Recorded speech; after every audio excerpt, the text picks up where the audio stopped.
Flooding is expected to become more frequent in Ontario thanks to climate change. Now, the province's conservation authorities are a main line of defense. Will consolidating them make them more or less effective? Joining us from Ottawa, Janet Stavinga is the former vice chair of the Rideau Valley Conservation Authority and spokesperson for the newly established Watershed Conservation Coalition. Robin Jones is the mayor of Westport, where she is joining us from, and president of the Association of Municipalities of Ontario board. And here in Toronto, Angela Coleman is the general manager of Conservation Ontario, and Andrew McCammon is executive director of the Ontario Headwaters Institute. Great to have all four of you on the line today for an important conversation. I want to start things off with general reactions. Bill 97, Plan to Protect Ontario Act, received royal assent on Friday. Amongst the list of 20 acts that are affected, the Conservation Authorities Act is one that will see a major overhaul. Let's start with Janet. How do you feel about the province's changes and new plan? Certainly extremely disappointed, is to be polite. Certainly very concerned about the way in which this has been undertaken by a provincial government, and in particular, even the 11th hour maneuver by the government House Leader Stephen Clark to bypass the public hearings that were anticipated. And then, as you noted too, that it was the conservation changes for the Act were bundled in with the freedom of information and protection and privacy changes as well, amongst many other acts. And it's not simply undemocratic, it is anti-democratic.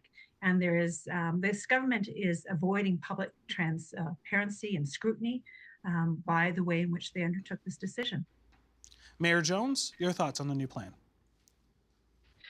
So we've been fortunate to be involved with the ministry and part of the consultation in early days. I guess we would say now they did take much of our advice in the plan that was rolled out and passed on Friday. So now our head is really getting around how do we help the transition while we continue to identify some of the areas that are concerns of ours. Angela? Well, conservation authorities across Ontario, it's a time of the year where we really have a lot on our plates. A large part of our mandate has to do with flood forecasting and warning. So we are currently working, to assure that protecting life and property is an important priority for all the conservation authorities. We're supporting our municipal partners and the development community and landowners with our timely and reliable services. And we're really trying to work extensively with our membership. And yesterday we had our AGM here in Toronto, and today we're having meetings with all of our member conservation authorities, really discussing how we can work together with municipalities to ensure that any potential changes result in the ongoing commitment at the watershed level that the conservation authorities are known for. And it really is an important time, as I mentioned, with all of the pressures that there are having to do with rapidly growing population, climate change, and additional pressures as such. And as I mentioned, it really is at this time of year important from the work we do in terms of flood forecasting and warning to make sure that we're delivering businesses as usual at a time where we're trying to digest these challenges with our partners. Andrew. Thank you so much. We're going to be a little outside the box. First of all, we found Schedule 3 itself and the way it was pushed through the House to be really inappropriate. It's another in a series of cutbacks to really the most important watershed management form in Ontario. The elements of Schedule 3 itself are absolutely a pool of ambiguity in a sea of other environmental cutbacks to endangered species, wetlands, strong mayor, and strong chair powers. It does very little to enforce key aspects of the provincial policy statement, and it does nothing for our watersheds that are not covered by conservation authorities. So we are very concerned about all aspects of this. All right, so we're going to delve into some of the other concerns and consultation processes as well. But before we start that, I do want to mention that we did ask both the Minister of Environment, Conservation and Parks, Todd McCarthy, and Ontario's Chief Conservation Executive, Hassan Bassett, to join us on the program today. Unfortunately, both declined our invitation, but the ministry did send us a statement. I do want to read part of that. It reads, Ontario currently has 36 conservation authorities, each with different permitting processes, timelines, and resources. That creates confusion, duplication, and inconsistent service across the province. Our plan for a new framework of 9 regional conservation authorities will reduce duplication, direct more resources to frontline work, and modernize permitting processes. Conservation authorities will remain municipally governed, local offices will stay open, and the newly formed local watershed councils will ensure that the voices of municipal leaders, Indigenous communities, and local experts remain part of the watershed planning. It continues to go on. We are adding an additional $3 million of new funding each year for the Ontario Provincial Conservation Agency to deliver on a smooth transition while protecting jobs and services. Janet, you were the vice chair of the Rideau Valley Conservation Authority. What was your experience? Was it similar to what the province laid out right here in its statement? I'm actually going to step back for a moment too, because I have multiple hats that I wear. I served also as the mayor of a township that was subject to amalgamation through the Harris government. So I have seen amalgamation. I've seen the impact and the loss of voices in rural communities in terms of townships, hamlets, and villages. So I've lived through amalgamation because I also served as an Ottawa City Councillor. Following that, I was appointed by the Minister of the Environment for chair for the source protection committees, which came out of the Walkerton inquiry after the Walkerton crisis. So that experience informs the decisions and the comments that I make. What I think maybe I'm going to first highlight a couple of things. We've got the Ontario Provincial Conservation Agency. It is consolidating power. So if you again, this is the political rhetoric that has been stated since the rollout of this proposed consolidation back in the fall, that the government is here to help. Well, they're not helping. In essence, they're taking a wrecking ball to what's been very effective for 80 plus years and the legacy. And I appreciate what the mayor Mayor Jones has said, and also Andrew Coleman from the Conservation Ontario, but I challenge that. And I challenge that first with the investment of the $3 million. That $3 million is basically the funding the province took away from conservation authorities in 2019 for flood management. That's not new funding. That's money that should never have been taken away by the conservation authorities. The province isn't even understanding the transition costs that are associated with this consolidation that is not justified, nor is there any need for it as it relates to facilitating housing. In fact, the Task Force for Housing Affordability, their 55 recommendations, not one of those recommendations stated that conservation authorities were a problem. In fact, they weren't even mentioned at all in that particular report. So there is the unfunded transition costs, which I know firsthand will happen because of my own experiences, and the report from the Fraser Institute that shows that amalgamation is very costly. You've got increases for wages, for harmonization and benefits. You've got IT costs that will be having to tend to, and a huge loss of local knowledge and local representation that the watershed councils certainly will not fill that place of. Well, let's get to, from the former mayor to a current mayor, Robin Jones. Please help us understand, how will this amalgamation affect your region? And I want to give you some space, of course, to respond to Janet as well. So responding as a mayor, I'm actually in that watershed in the Rideau Valley Conservation Authority. And so my concerns as a mayor are some of the same things that we're looking at in AMO. The levy will now be paid by upper tier. People who will be appointed to sit on the CA will be appointed by the upper tier, not the lower tiers.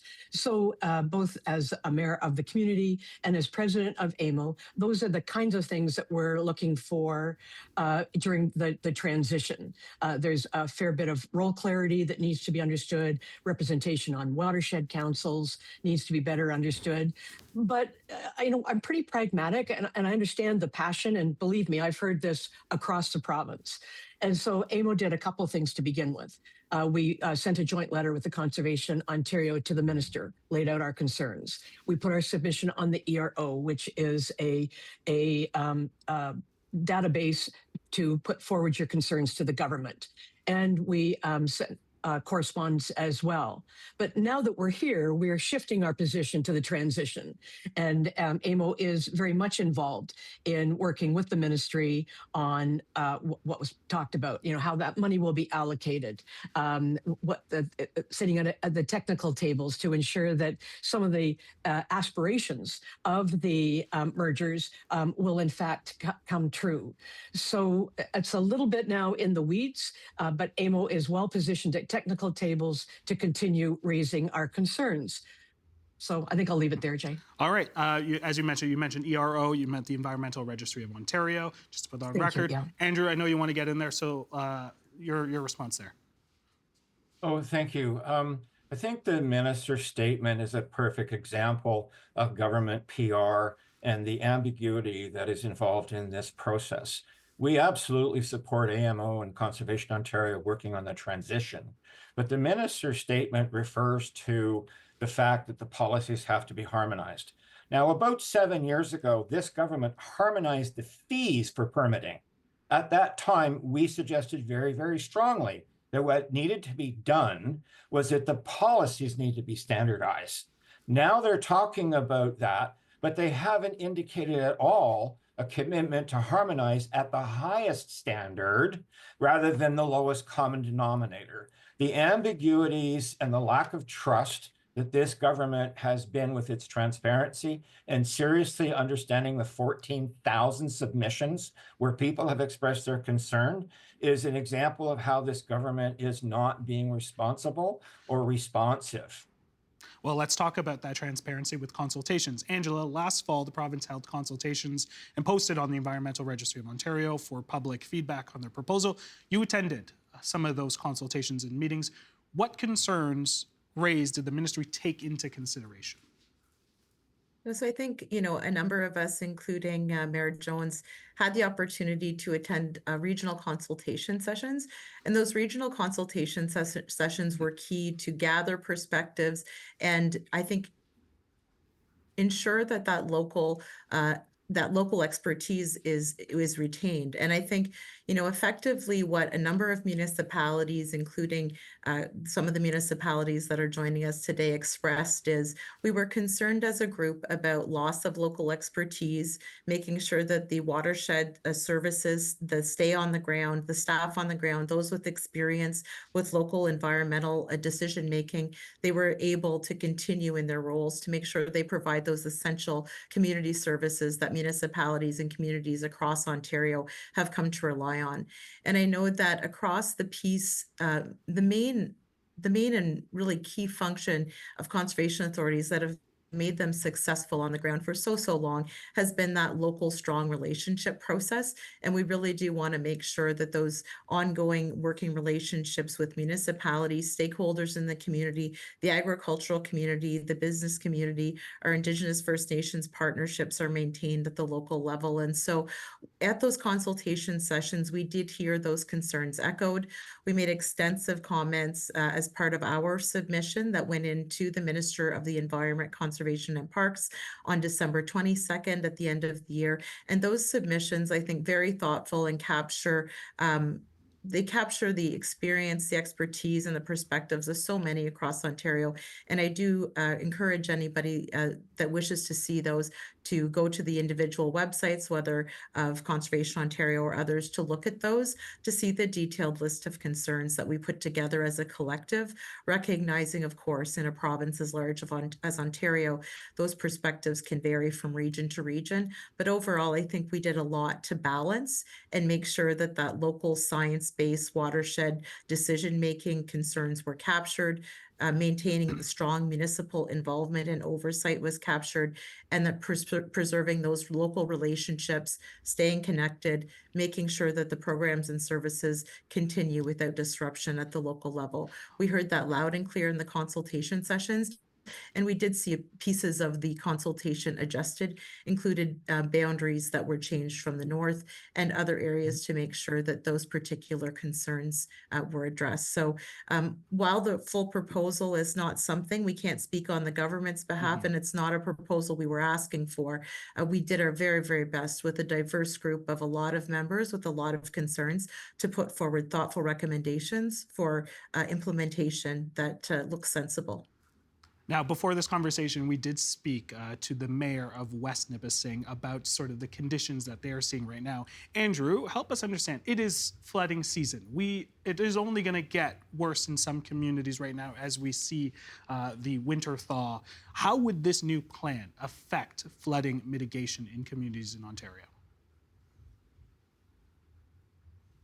Thank you so much. Clearly, there needs to be a greater role by the CAs, some of which was taken away in terms of the hazard mapping. And the province has now restored some funding that they took away. But a lot of this has to do with municipal planning. I referred earlier to the provincial planning statement. And in that planning statement, in the section on water, this government actually took out of the current statement any requirement to consider climate change in the water section. So this government really is completely focused on land use expansion, sprawl development, and more impervious surfaces are going to result in more flooding. The other side of the coin is that there are water shortages.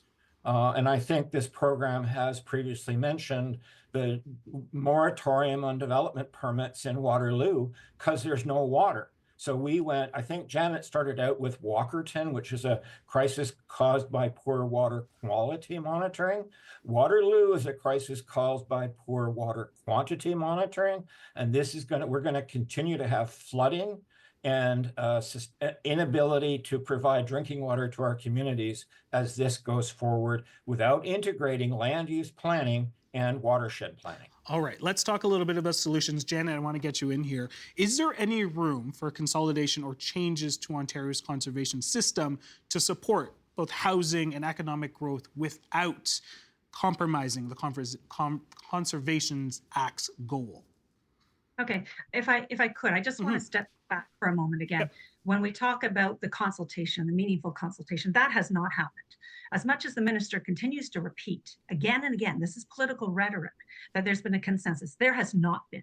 Even in the regional consolidation meetings or the regional meetings that was spoken about by Angela, the question was not how should we modernize? The question was, how do we consolidate?